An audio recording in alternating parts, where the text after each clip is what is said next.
the goal is to have a vision for your life such that all things considered, that justifies your effort. Okay, so then what do?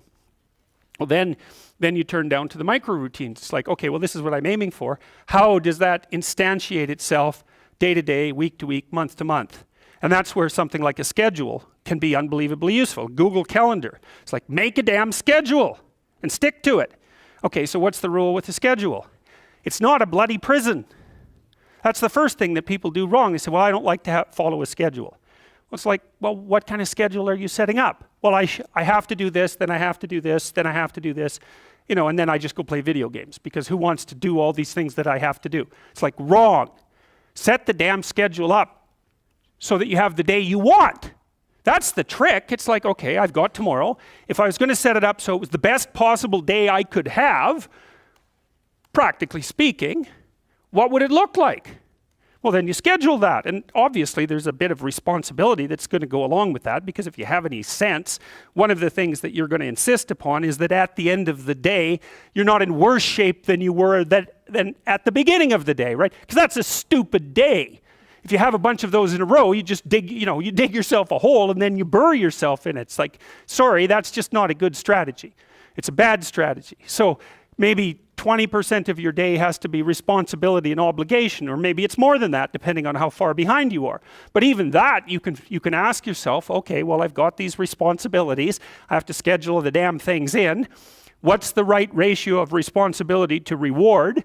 And you can ask yourself that, just like you'd negotiate with someone who is working for you. It's like, okay, you got to work tomorrow.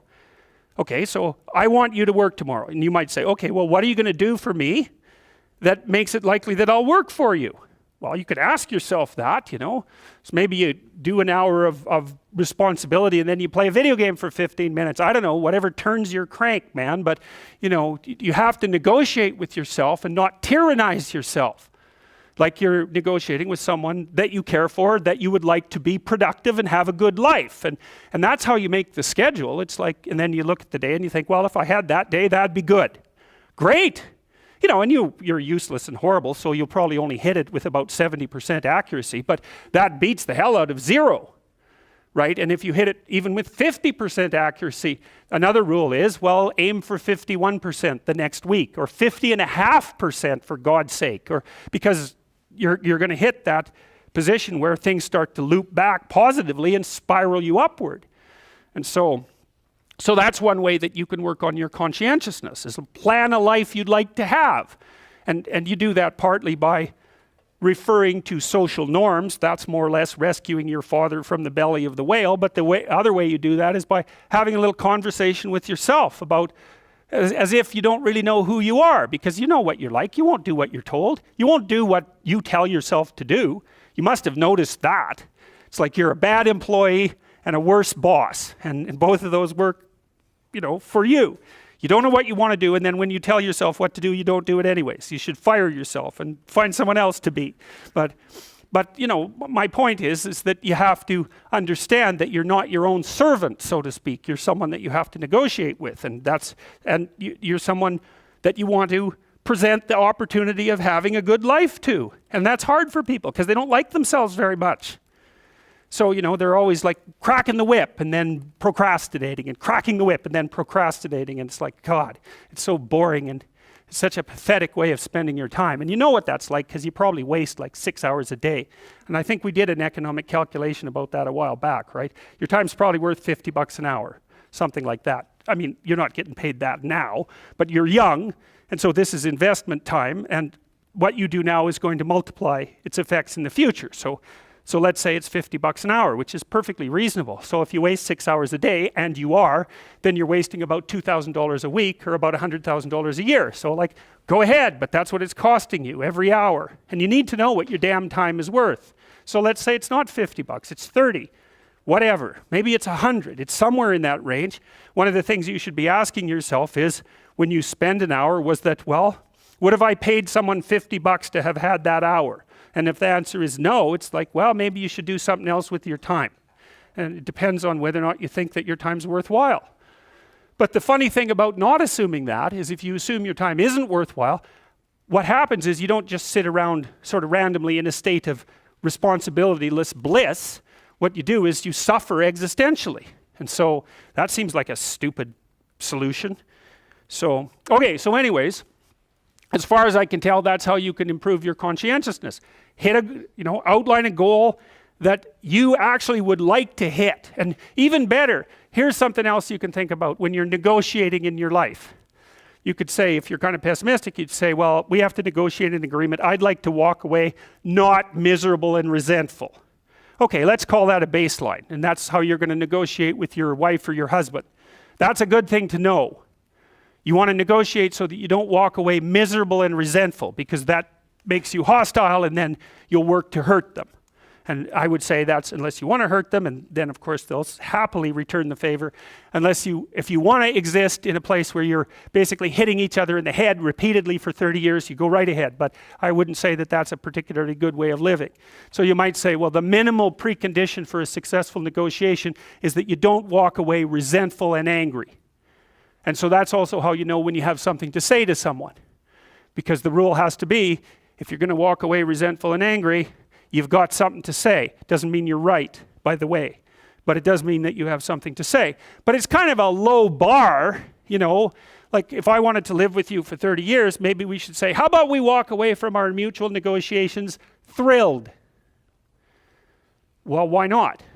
You got to aim for something. You could aim for that. You want to negotiate with your boss for a new salary. You might think, okay, I've got this damn job. How much would I have to be paid so I'd be so bloody excited to go to work I could hardly stand it? Well, you could at least know what that number is, and then you could go there and say, well, look, you like to have me around. I've been doing some thinking. I think if you paid me this amount of money, I'd be so thrilled to go to work that you could hardly even keep me away from here. And your boss might think, wow, I'd actually really like to have someone around who'd be so thrilled to work that I can't get rid of them. It's like, maybe I can't give you all of that. I'll give you 75%. Maybe we can renegotiate it in a year. It's like, hey, good deal. Or you can, be some weaselly coward and go in there and snivel about how awful your life is and walk away barely able to tolerate the outcome of the negotiation.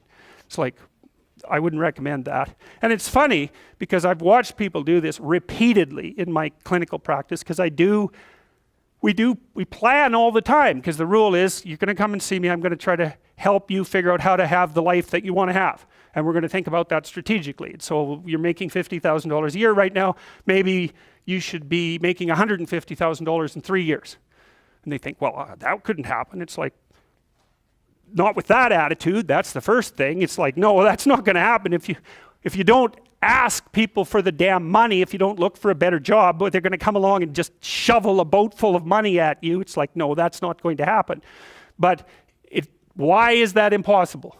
You look at you people in here. It's like, what the hell is wrong with you? Nothing. So you can probably have what you want. If you could figure out what the hell it was, and then, you diligently pursued it. So, and then maybe you wouldn't whine about being alive. That'd be good, because people who whine about being alive are dangerous to themselves and other people. So you might think, I can have what I want, but you better well figure out what it is. And you can't just wait for the, have what you want fairy to show up at your doorstep and grant it, because obviously that's not going to happen. So okay, conscientiousness. Well, we talked about how you could improve that. Social networking. That's another big deal. It's one of the advantages that older people have over younger people. And so, for example, now that I'm in my 50s, roughly speaking, I know a bunch of other people who are, relatively well positioned in the dominance hierarchy, and they know all sorts of people.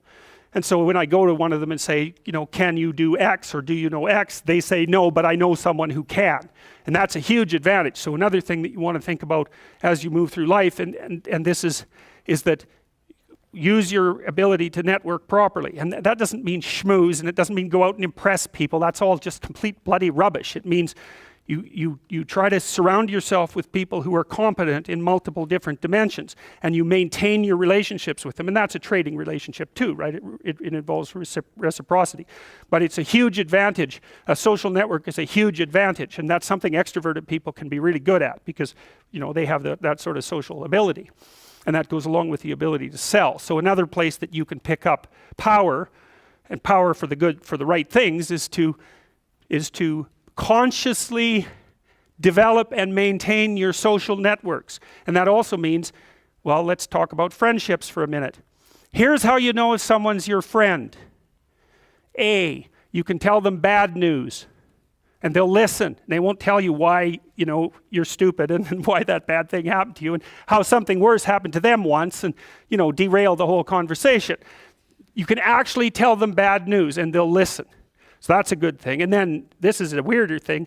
You can tell them good news and they'll help you celebrate. And that's a really good way of deciding who you should have around you. Because if you have someone around you, something good happens to you and you're kind of afraid to even admit it because, God, something good happened to you. It's like, you let that be known and it'll certainly be taken away. So, you come out and you sort of tell someone half-heartedly that something good happened to you and they give you a whack and then talk about, the great thing that happened to them 3 years ago. Or worse, the great thing that happened to someone that they knew 3 years ago. It's like, go away from that person. They're not helpful to you.